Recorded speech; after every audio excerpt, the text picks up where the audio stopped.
Hi friends, அஸ்ஸலாமு அலைக்கும். Welcome to Asma Rabbani channel. இப்போ நம்ம சுவையான புதினா சட்னி எப்படி செய்யலாம் பார்க்கலாம் வாங்க. ஃபஸ்ட்டு ஒரு வானலியில் வந்து தேவையான அளவு எண்ணெய் ஊற்றிங்க. ரொம்ப ஊற்றாதீங்க, சும்மா லைட்டாக ஊற்றிங்க. அதில் வந்து உளுந்தம்பருப்பு நல்லா பொன்னிறமாக வறுத்துங்க. வறுத்துட்டு அதில் வந்து வெங்காயம், இஞ்சி, பச்சை மிளகா, தேங்காய், புதினா, கருவேப்பிலை, புளி போட்டு நல்லா அந்த புதினா கொத்தமல்லியில் தண்ணி நல்லா வத்துற மட்டும் நல்லா ஃப்ரை பண்ணுங்கள். ஃப்ரை பண்ணிட்டு தேவையான அளவு உப்பு போடுங்க.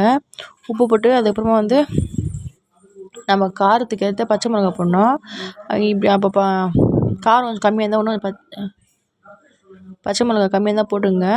போட்டுட்டு பாருங்கள், இது வதக்கிறதுக்காக சீக்கிரம் வதக்க ஒரு இது சட்னிக்கு ஏற்ற உப்பு போடுங்க. போட்டு நல்லா ஃப்ரை பண்ணிவிட்டு பாருங்கள். இது மேக்ஸிமம் நாங்கள் வந்து பிரியாணி சாப்பாடு, நெய் சாப்பாடு, பகாரி சாப்பாடு தான் நாங்கள் ட்ரை பண்ணுவோம். இது சூப்பராக இருக்கும். இதேமாதிரி செஞ்சு பாருங்கள், வீட்டில் செஞ்சு பார்த்துட்டு கமெண்ட் பண்ணுங்கள் எப்படின்னு சொல்லிட்டு.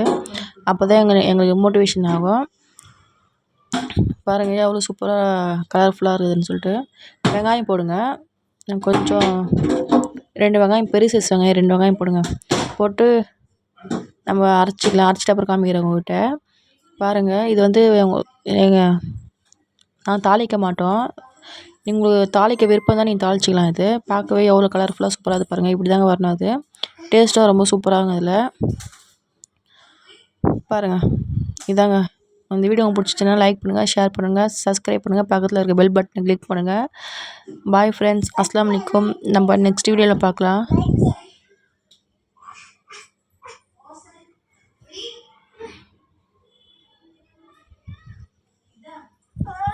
ஆனால் சூப்பராக இருக்குங்க இது.